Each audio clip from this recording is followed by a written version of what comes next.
Hello and welcome to HISD at Home. I'm Dr. Tanya Webb, one of the Secondary English Language Arts Teacher Development Specialists for the district.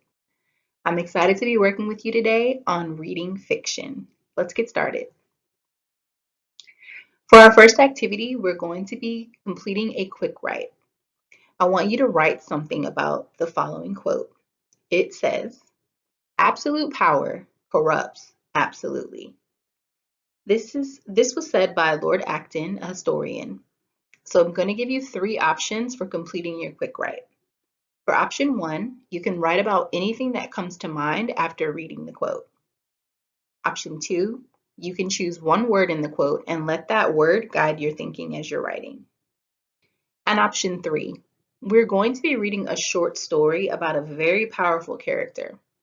What do you think the historian Lord Acton meant when he said this, that absolute power corrupts absolutely? And how do you think this idea connects? How might the idea connect to a fictional text? So I'm going to put 90 seconds on my timer, and you should be writing either on a scratch sheet of paper, or you can pull up the sticky notes on your laptop, one of the apps, or you can pull up a Word document, Google Doc, wherever you want to complete your quick write. But you will write for 90 seconds, and you should choose one of the three options that I've presented you with. So if everybody's ready, your 90 seconds begins now.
All right.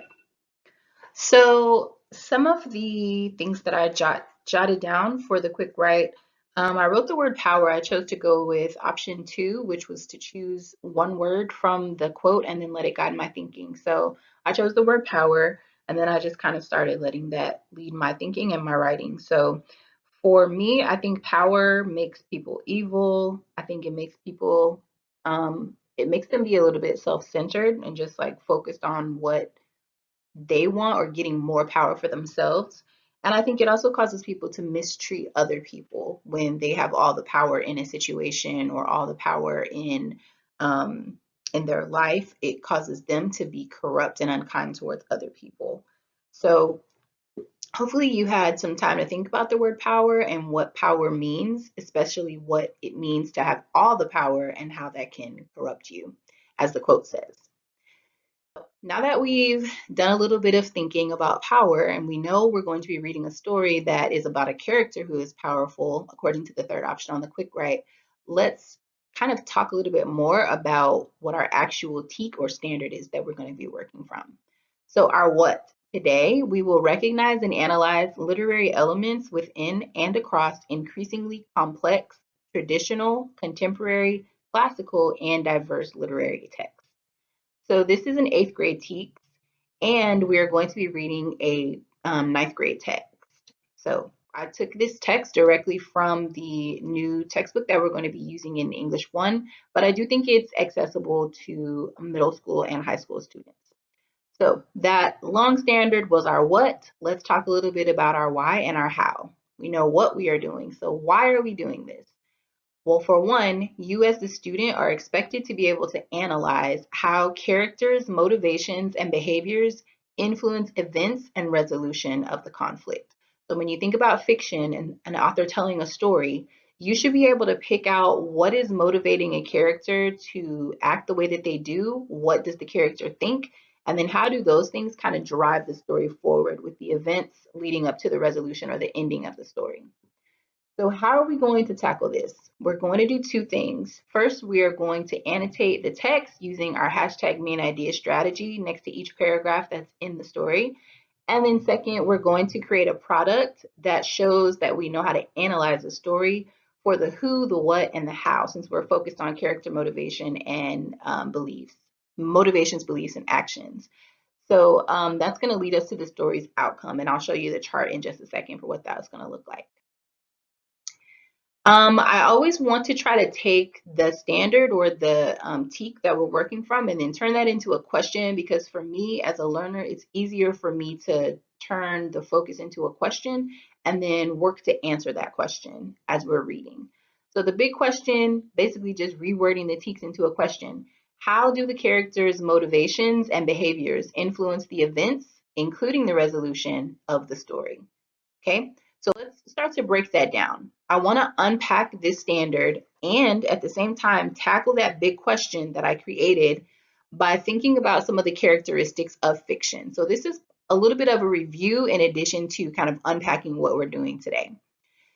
So the first thing I want to look at is the verb, analyze how. If I took analyze and I took the word how and I tried to define them using like Google or something, it would come up with examine for analyze and how meaning the way. So examine the way, and then the next part was characters, motivations, and behaviors. The main character in the story that we're going to be reading about is a man named Senor Novoa. And motivations to me are the things that we think that drive our actions, behaviors being our actions. So we want to examine the way Senor Novoa's thoughts and actions do what? Influence. Influence means to impact or to lead to something else. We're looking at the way this character's thoughts and actions impact or lead to, and now we get to the piece about fiction, the events and the resolution of the conflict. So all of those words should be familiar to you when you think about parts of fiction. Fiction has characters, fiction has the character's motivation, their behavior, and then it also has the events of the story, which we note through the rising and the falling action, things like the climax, all the way down to the resolution. Stories cannot exist without conflict. There has to be some problem that we're going to encounter that's going to be hopefully wrapped up by the end of the story. So all of those are characteristics of fiction. So when we put it all together, we are examining the way that Senor Novoa's thoughts and actions impact or lead to the story's rising and falling action. And that's going to get us to the outcome of the story. Okay, so if I had to put all of that thinking into a really simple objective for us, it's here on the left-hand side of the slide. It says, today I will uncover how Senor Novoa's thoughts and actions lead to the story's events and ending. Now, I mentioned earlier that we're going to do this, number one, by using hashtag main idea as we're reading the text, just to kind of keep up with our annotations. But number two, we are also going to be creating a product. We've got to show that we know what we're doing and show our thinking through some kind of product, a writing product. So this is another table that I've created, very similar to the other two that we use from informational text and argumentative text. Except this time, because I'm focusing on character motivation and character actions, I'm going to look at the who, the what, and the how. So Senor Novoa is our main character, so he's going to be the who that we're focusing on. If I think about what a character believes, that is to me what drives their motivation. Because he believes this thing, it's going to lead him to do something else. So I'm just kind of scripting out how I want to fill this chart in to create my writing product. So Senor Novoa believes something, and that belief leads to something else. So all I'm doing right now is just giving myself kind of a skeleton or a framework that I'm going to then fill in once I have more information by reading the story. The second one speaks to his behaviors. The second row of the table, Senor Novoa decides to. So this is showing what he's choosing to do, what action he's going to take on purpose. So because Senor Noboa decides blank, what does it lead to? And remember, we're looking at everything that he's thinking and doing and how it impacts or drives the story forward. How does what he thinks or does impact the events, and how does what he thinks or does impact the ending or the resolution of conflict for the end of the story?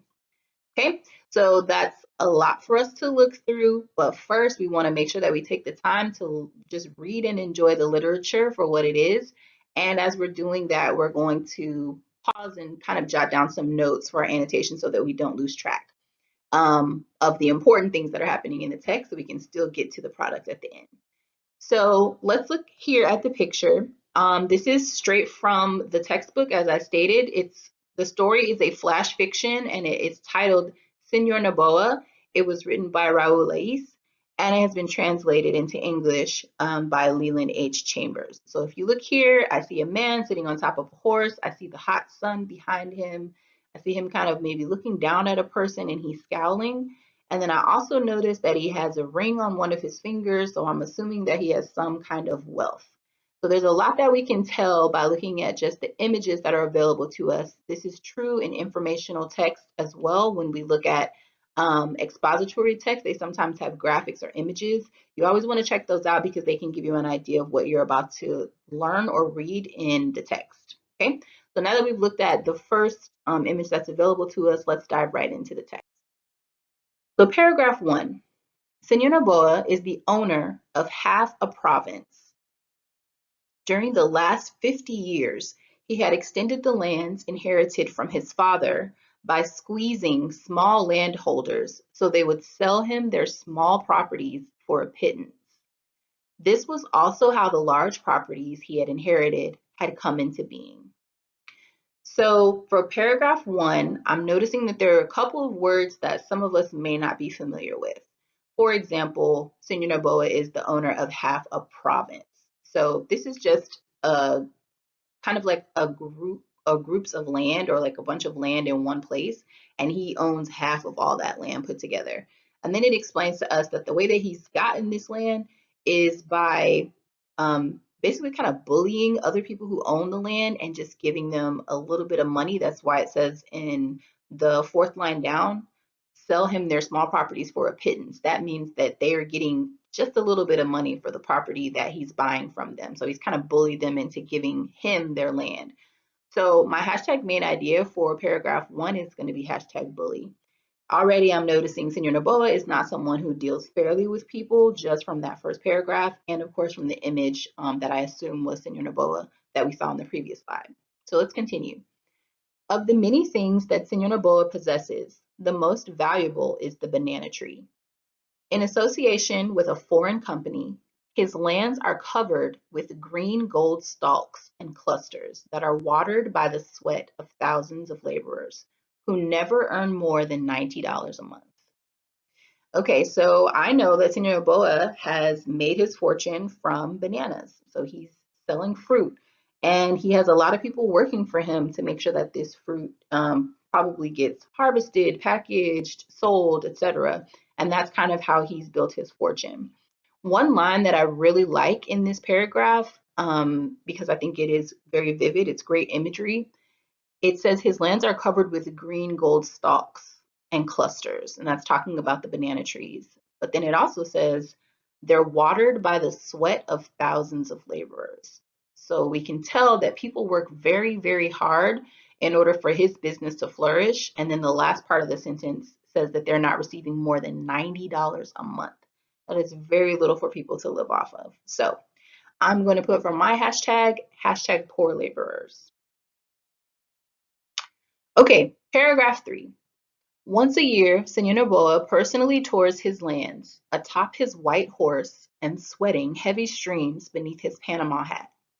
None of his banana camps fails to receive a visit from the Lord and Master.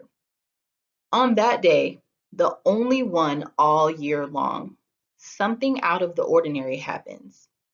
The peons turn their backs and refuse to look him in the face, because the legend has gone around that every time Senor Noboa visits those places, a laborer dies of some illness or accident.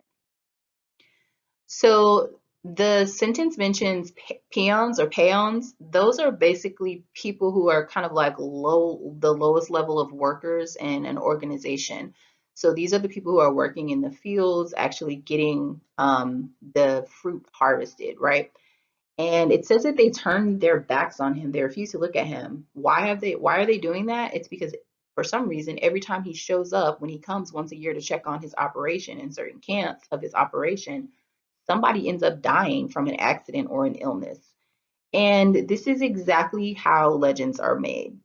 So I'm going to put hashtag legend, and I want to hopefully read more about this legend of Senor Noboa in the next group of paragraphs.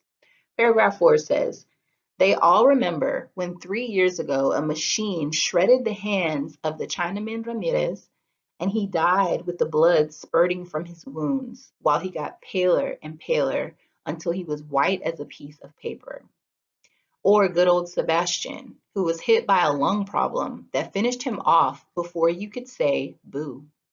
And Rafael, he got sick and died from the insecticides they used on the young banana sprouts. Not to speak of Matias, he was surprised by a coral snake in a clearing, and that was it for him, in spite of all the spells and invocations offered by Domingo, the curandero, who traced the sign of the cross all over him in saliva and dark tobacco. Okay, so we have quite a few instances or examples of where this legend has come from and the number of laborers who have mysteriously or suddenly passed away after they've received a visit from Senor Noboa. So for my hashtag main idea for this paragraph, I'm going to put hashtag strange deaths fuel the legend. Now, do I believe that he has some magical power where he's causing people to die every time he visits the camps? I don't think so. I think that people are probably just fearful, and a lot of this stuff was just coincidental that he was there at the same time that people passed away. I also want to point out at the last sentence, we've kind of been introduced to another character named Domingo. It says that he's a curandero, and I think that's similar to kind of like a healer. Maybe it deals with lots of superstition. It says he's tracing the sign of the cross all over the person who's dying with saliva and dark tobacco. So that lets me know that this is somewhat mystical or deals with a little bit of magic and a little bit of religion. So let's move on. Paragraph 5 is a very important paragraph, so we're going to spend a little bit of time here.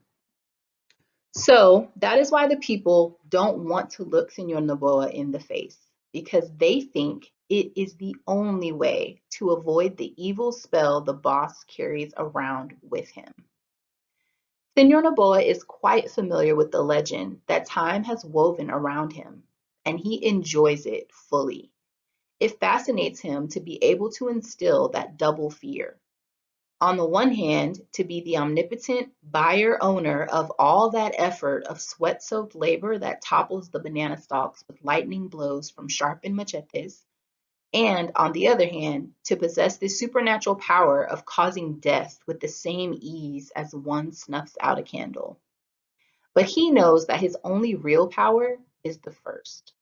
The second has come about only as the result of stringing together a fortuitous series of accidents linked to the natural risk of the job, like little chains of thread crocheted by a dressmaker's hands. All right, so that was a very rich paragraph. So let's just start over at the beginning. It tells us that people don't want to look him in the face because they think Senor Noboa carries an evil spell with him. So my first hashtag main idea for this paragraph is hashtag don't look in the face of evil. I think the other thing that stands out to me is we get our first glimpse of Senor Noboa's actual motivations. What does he believe and how does that change the way that he acts? So this paragraph here that I've kind of boxed in red box, if you look at the sentence in the middle, it says Senor Noboa is quite familiar with the legend that time has woven around him, and he enjoys it fully. It fascinates him to be able to instill that double fear. This is really important part of the sentence. He enjoys it fully. He really enjoys that this legend has been created around him because he likes the idea that he's able to instill double fear. What does it mean when it says double fear? Well, one, he knows that he is the all-powerful owner of all of this land, and they're basically these laborers' lifestyle. They only have money because he gives it to them, because he allows them to work for him harvesting the banana trees. That word that you see there highlighted and underlined in blue, omnipotent, means all powerful. And that's really how he sees himself. So we can kind of make a note of his motivation as a character. Senor Noboa is motivated by the power he feels to have his workers fear him. So he, like it says, he really likes the fact that they're afraid of him. And he also knows that their belief that he's this mysterious man that can, put an evil spell on you is not really true. His only real power comes from being the big boss. And so he really like leans into that and he doesn't do anything to dispel anybody's fears, basically. So we have to keep reminding ourselves and asking ourselves, how does this impact his behavior? How does he treat the workers because he knows that they're afraid of him? So my second hashtag for this longer paragraph is hashtag real power versus accidental power.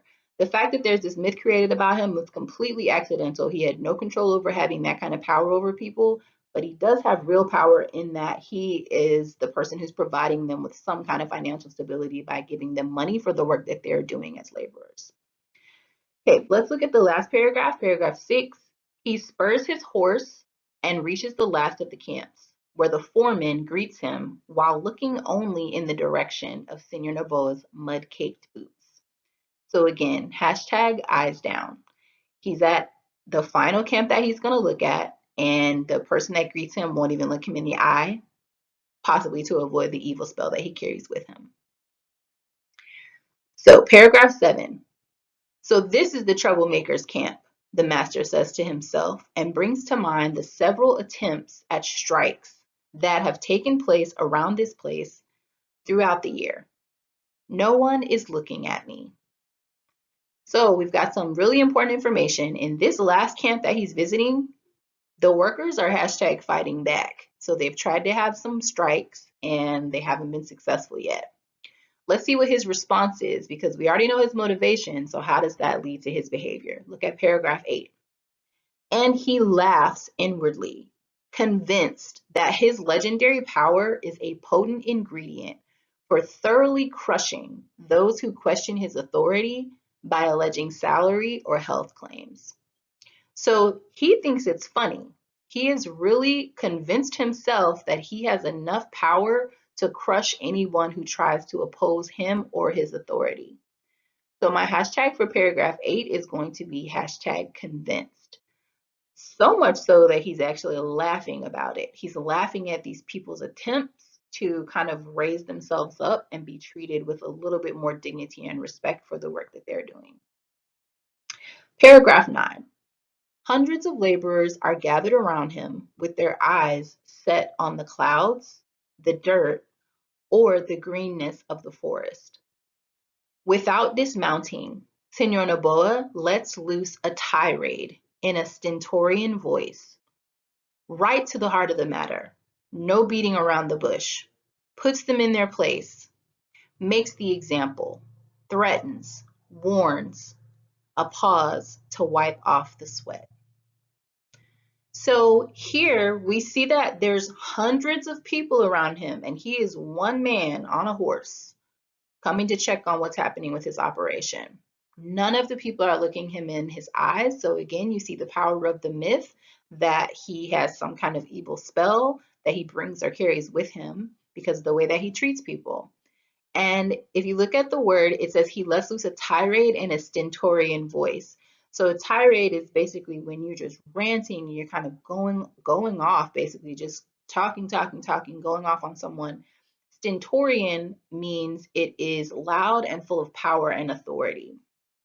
So I'm going to put for my hashtag loud and powerful. That's the vision that I have of him, standing in the middle of hundreds of these people, just being loud and powerful in his own right. This is our final paragraph. So paragraph 10. Without looking at him, a group of peons pulls on a rope. A woven grass mat that faces the master falls, exposing a large mirror to view.